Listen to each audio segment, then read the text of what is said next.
So today we're in Scousland and I'm joined by the butcher. Come on. Joe Fields. Ready for the big scran, big faz. Get on. So we're just mooching about Bold Street. Joe said he wants to expand his palate here. You know, we love doing that at Faz Eats. Bold Street's a spot. There's so many different food spots, so many different international cuisines. I think we're going with Lebanese today. Yeah. Expand some palates, take some recommendations off Faz, and see what's going on in here. Oh, he knows the score, doesn't he? He knows the score. That's the best Just bit. before this, we've just been at Next Gen MMA. I'll put some clips in. 1-3 got elbow. Can sound of that, knee. Elbow. Jump.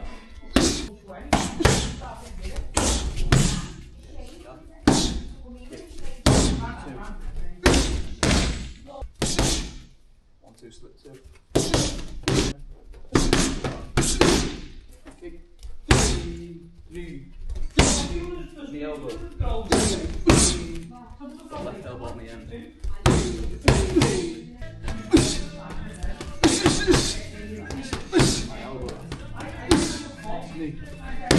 But Joe's been showing me the ropes. Yeah, we've put him through his paces. He's earned this scran. He's earned it. And tell you what, Conor Ben, you watch out because this kid's got hands. He's flattering me. Not just hands, got elbows. Yeah, he's got elbows and knees now as well. Kicks, he's got the lot. He's a well-rounded mixed martial artist. You know what I mean? So we have earned this grand, so looking forward to it. But we'll get into Joe's MMA career as well and what it's like living in Liverpool. Coming up to the spot here today in Liverpool, we are trying out Bakchich. It is a Lebanese and Moroccan-inspired restaurant. So Anticipation's killing me. let's see what's going on in here. So we've put the orders in at Bakchich here, so you'll see the goods in a minute. But obviously with the boy, the butcher, just coming off his stoppage win. When it was on the 14th of March now, wasn't it? Yeah, 14th of March. Yeah, seen him absolutely wailing in on some poor lads. They Best literally, Michael Phelps impression going. honestly, unbelievable. But just get started. Like, when did you start training MMA, Joe? So I first got into MMA when I was literally 4 years old, was my first session. No way. And I used to watch The Ultimate Fighter with my dad. My mum would be fuming. She'd be like, why are you showing him this? And then, yeah, I just used to watch it and I'd just be like, I need to do this, I need to do this. And so my dad put me and my two sisters into MMA. And we were like, I feel like I'm the first generation who started with MMA rather than like jiu-jitsu or traditional martial art. Going to it there, literally have done it my whole life. Obviously not to like a professional level from being a kid. Yeah, Played football and yeah. everything. But yeah, I've been pro now for 2 years. I've been, taking it proper serious since I was like 15, 16. What was sort of drew you to MMA over maybe like a boxing, so to speak? Because I know you said to me before you boxed before. Yeah, I had one amateur boxing bout, but the main thing for me was like, as a kid I'll get bored so quickly. Like even I love football, I played loads of football, but it's like you go and you're doing the same training all the time. Same with like boxing, like I would go and it'd be like the same thing. But my brain needs variation. Like I'm weird. I need something different all the time. So the fact that I can wrestle one day, jiu-jitsu the next, boxing, kickboxing, there's so much, and then there's also the element of becoming like an athlete. We'll get the starters going here. We have got the harissa hummus there, unbelievable, with some classic Lebanese breads. So we'll have a go at these starters and then carry on the combo. I think there's some aubergine in there, some cauliflower. Looks heavy that. Get digging in. Let's try this hummus here. We'll have a go. Let's get a Back bite. there. Bit of harissa on there, bit of spice for the palate, some Lebanese bread. Tell you what, that hummus is absolutely banging. Lovely, creamy, velvety texture on there. The flavour, really authentic. Bit of harissa there, adds a nice bit of kick. Tell you what, lovely start of the meal, that. Olive oil as well, cuts through the spice. It's a 10 out of 10 hummus. Gets on. So obviously you're training at Next Gen now, Joe. When did you sort of want to make that move and where were you beforehand? So before I moved to Next Gen, I was at the MMA Academy in California. I was there for about a year. Amazing opportunity, loved it. It was kind of like all living in the house together with your mates, so it was like unbelievable experience. But that came to an end and then I came back. I'm from Hull, and for me, there's not too much there for me anymore. I kind of need to get out of that environment to like really progress and take it to the next level. So I knew I needed to stay somewhere else. I was living in Middlesbrough before, training with the Hardwicks, who you just seen him. Unbelievable fight. Yeah, I was at MFA. It was kind of where I like linked up with you first. Well, not linked up, but knew of you. You're from the mighty borough. So I trained with them, but then I didn't have a place to stay because I was at uni before. So I had to reevaluate, and it's a no-brainer really. If you look at the UK MMA scene, all the best fighters are from Next Gen. The roster of the gym is just so deep. There's so many good rounds, and so many rounds with guys my size, which other places I'd struggle for. So Yeah. no-brainer. And how many amateur MMA bouts did you have? I had 9, so Did I ya? finished my amateur MMA career. I think I was 7-2. But everyone I fought Good in record, that, like. yeah, everyone I fought was like top level. I never took no easy fights. Like my first fight, the guy had like 5 or 6 fights. Second fight, he had 11. Yeah. So everyone I fought, there was like top tier, and I think that's how people need to do the career. So we've got the lamb shawarma tacos here and a bit of I don't even know what this is. baba ganoush. So you've got the ganoush. pomegranate there. It's mostly aubergine. So let's tuck into this as well. I think the difference is a big difference with amateur MMA and amateur boxing. So like to get to have one bout at amateur MMA, you have to be ridiculously high level, don't you? I feel. Whereas at amateur boxing, you can come in with limited experience and get matched like similar. For me, I think it's like there's more ways to lose. Do Yeah, you know what yeah, I mean? yeah. Like, so you have to like almost spend longer before you have that first like competitive bout because there's a lot more to it. Yeah. But like I said to you earlier, I always respected boxing, but when I went and trained with the boxers, I used to always think, oh, MMA is harder. Like I said to you, it's not harder, it's just different. So I think either or, you need to spend a lot of time to get really high level at something. But there's just a lot more ways to lose in MMA. So let's try these bad boys out here. Move this plate out the way. Who Brought needs us to out play? some lamb tacos. I mean, which one are you taking? I mean, you've got the bigger one on your side. Nah, you know what? Go on there, come on. Let's give these a go. Have a go. Cheers here.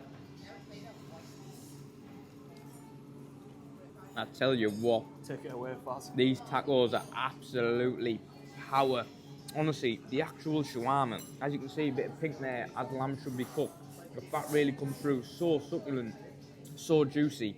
And that sauce there, sort of the spicy meal, complements it really well. You get the pickles in there as well. That sourness and bitterness cuts through the richness and meatiness of the lamb. I tell you what, absolutely power. Let's try this baba ganoush here.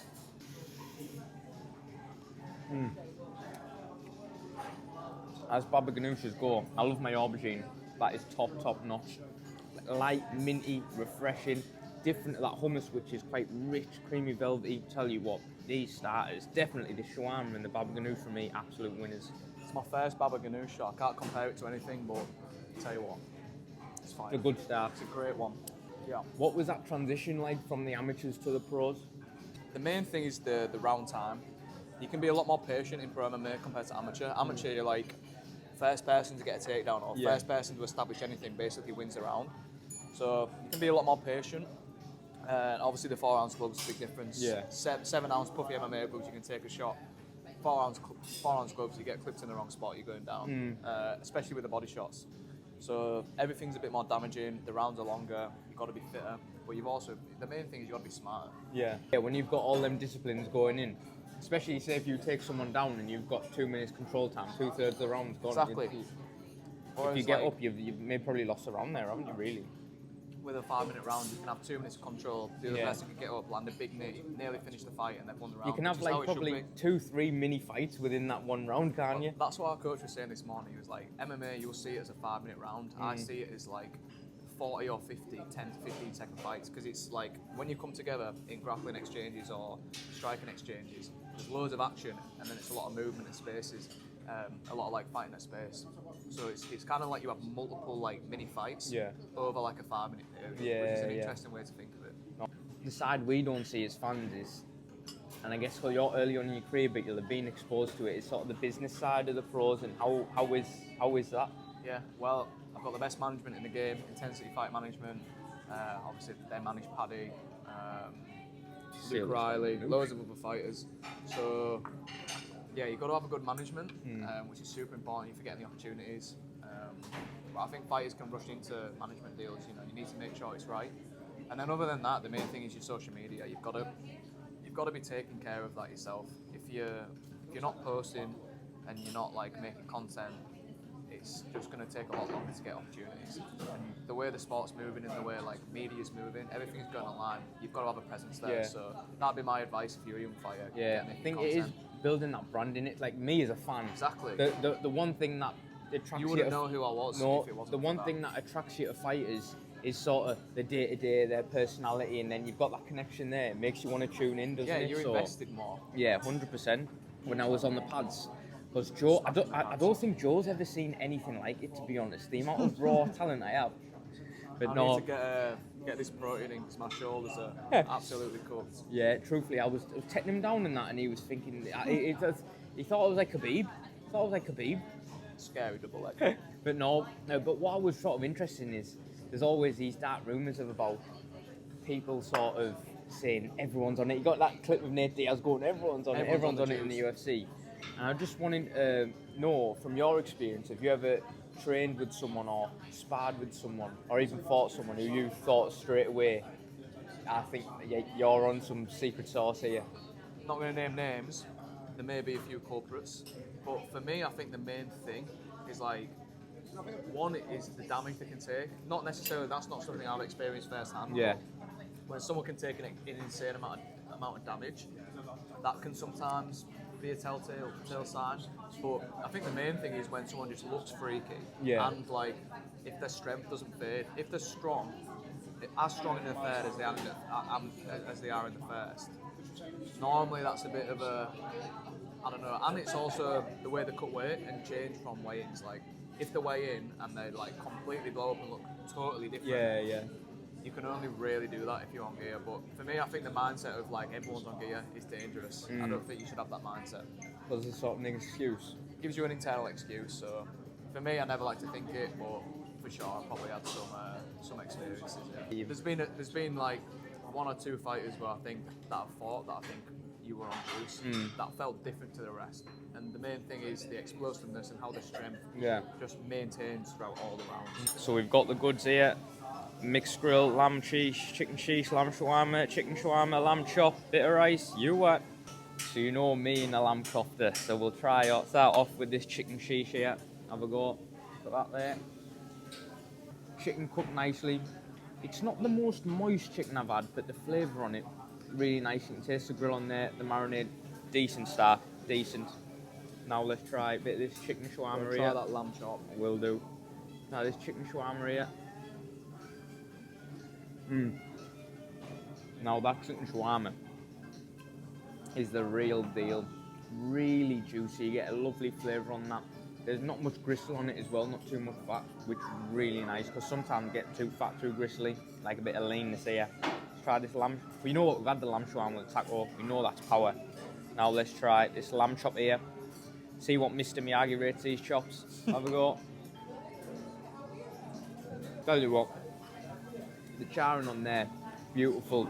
Really adds a lovely smoky flavour and goes well with that meatiness. The lamb on it there, cooked nicely. Would have liked it to be a bit pink, but it's not tough at all. Bites through nice. Tell you what, it's a good chop that. The garlic as well on it. Some garlic going nice, on there. innit? Now let's try this lamb kofta here. Have a look there. See the garnish on it. Have a go. As always, usually for mixed grills, that lamb kofta for me is the absolute winner. Cooked really nicely there, bites through, lovely and soft, lovely meaty flavour on that, quality lamb, not too oily as well. Tell you what, this mixed grill is a good bit of beer. So we've got the Bakchich tea here to finish off a nice meal, nice stomach settler. Bit of rose water, cardamom and za'atar. I'm not as hard as It's a lovely tea, like. I'm not as hard as Joe, so I'm gonna leave it a little to settle and things like that. Bad, I burn my mouth all the time, but I can't wait. Like, if someone's there, I just need it, and I slurp it, so it's not too. But I tell you what, we'll give you a roundup of the Scran in a tad bit. I just want to ask Joe a bit more about his career. You know what I mean? So I'm really interested, obviously, big combat sports fan myself. Yeah. Obviously, asked you about the transition from the amateur to the pros.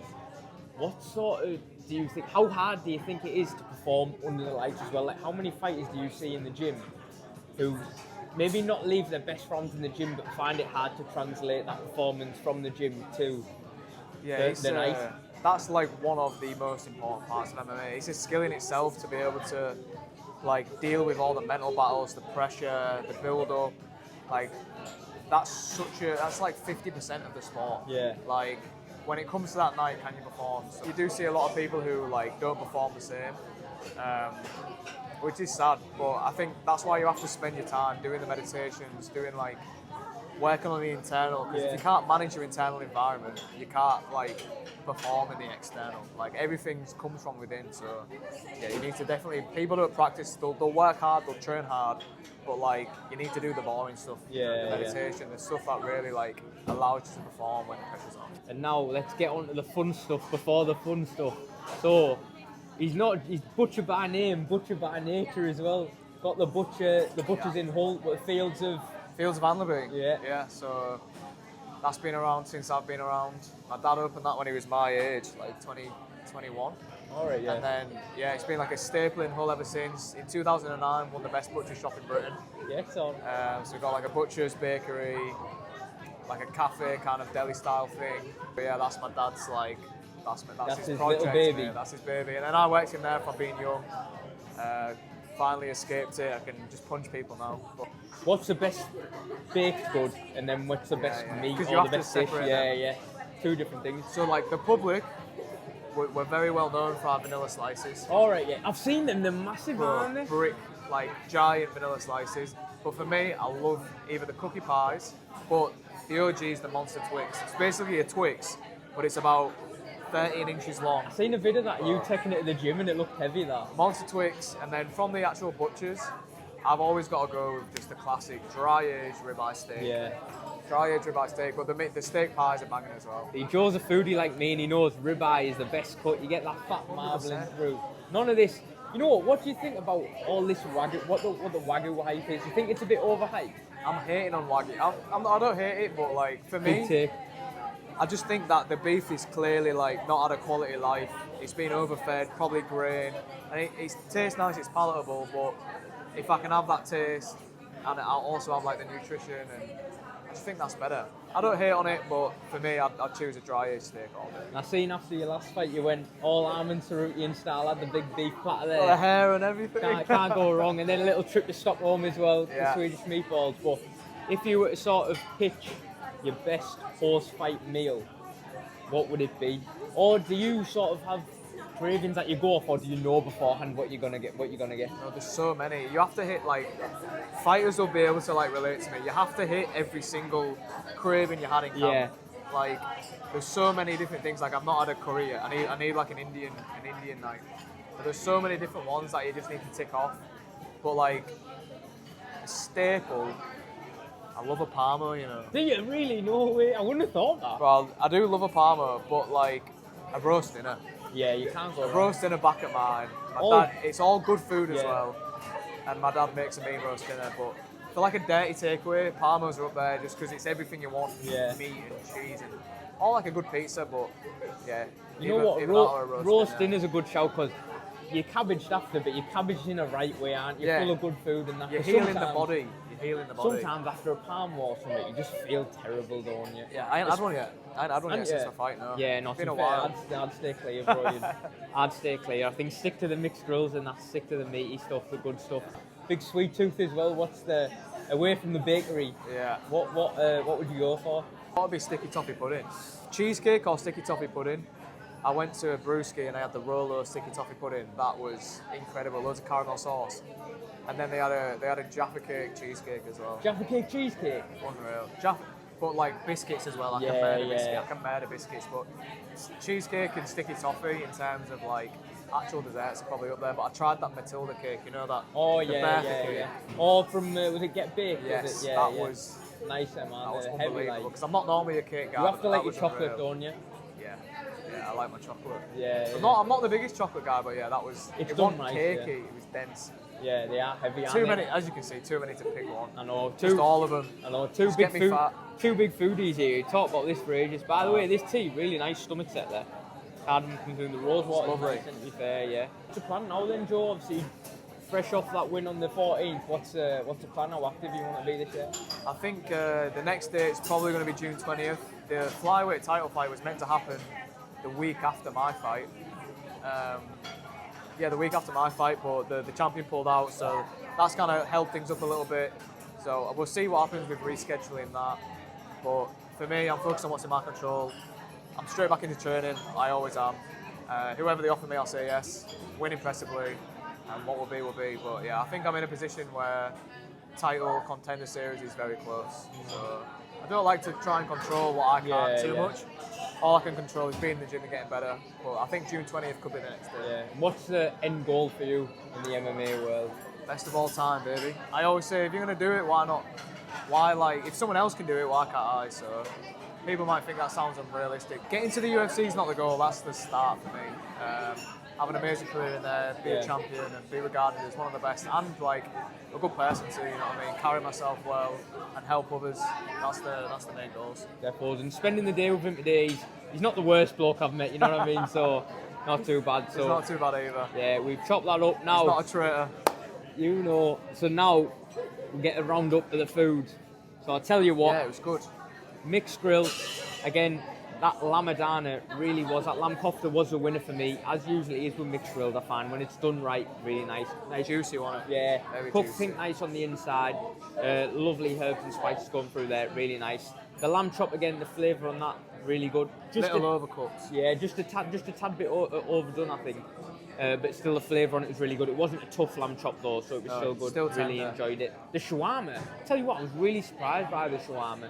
Really nice and juicy, the flavour on it banging. Wasn't too fatty, wasn't too bristly, and I think that's why I really enjoyed it. You don't feel bad after eating that. And there was some bits as well that were like a little charred, a little crispy. Yeah. You had like, it wasn't just all the same texture. But the crispiness didn't make it dry, which was nice. It was good. And the chicken sheesh, again, the flavour on it was good, the marinade on it was good. It wasn't the juiciest chicken I've had, but I tell you what, the grill was really enjoyable, really enjoyed my food. So if you're in Liverpool, definitely come down, try Bakchich out. It's getting a solid 9.5 from me. You know what I'm like. If I enjoy the food, enjoy the experience, service has been top notch. And them starters as well. The baba ganoush and they have like a special hummus, spicy and that lamb hummus. shawarma taco as well. We've had a lot of food. Yeah, sauces accompanied it really nice. Garlic was nice and creamy, yogurty, as they usually are in Lebanese gaffs. Chili again, really nice. So I tell you what, if you're in Liverpool, so it's in the nines, isn't it? It's a solid nine. Therefore, Great service too. If you're in Liverpool, get yourself down to Bakchich, trying out. And with that said, that is the Butcher and Fazzy signing out. Bye.